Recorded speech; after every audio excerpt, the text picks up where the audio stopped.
તો અમદાવાદ સહિત રાજ્યમાં સતત બીજા દિવસે ધુમ્મસભર્યું વાતાવરણ યથાવત છે। અરબી સમુદ્રમાં ભેજનું પ્રમાણ વધતા ઠંડીમાં ઘટાડો થયો છે।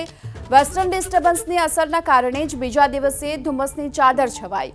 બનાસકાંઠા જિલ્લામાં પણ આજે વહેલી સવારે ધુમ્મસભર્યું વાતાવરણ જોવા મળ્યું। ધુમ્મસના કારણે વાહનોની વિઝિબિલિટીમાં ઘટાડો થયો હતો। માવઠાની આગાહી વચ્ચે જો કે ધુમ્મસભર્યા વાતાવરણથી ખેડૂતોના જીવ તાળવે ચોંટ્યા છે। ધુમ્મસના કારણે વિઝિબિલિટીમાં ઘટાડો થતાં વાહનોની ગતિ પણ ધીમી પડી છે। અમદાવાદ શહેરમાં વહેલી સવારથી જ ધુમ્મસભર્યું વાતાવરણ જોવા મળી રહ્યું છે। ધુમ્મસે જાણે સફેદ ચાદર ઓઢી હોય તેવા દ્રશ્ય છે તે સામે આવી રહ્યા છે। અત્યારે અમે લોકો છે અમદાવાદના એસજી હાઈવે ઉપર, જો કે આજે અમદાવાદમાં વાદળો પણ જોવા મળી રહ્યા છે।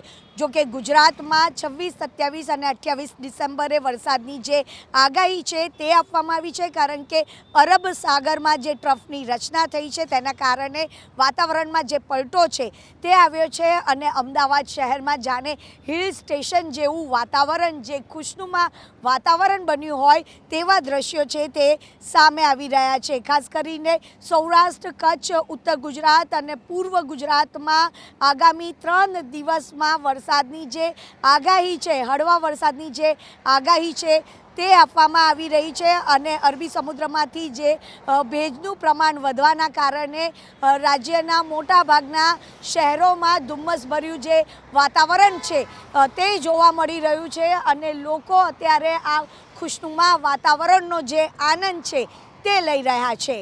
કેમેરામેન સંજય જાદવ સાથે રાજલ બારોટ, ABP અસ્મિતા, અમદાવાદ।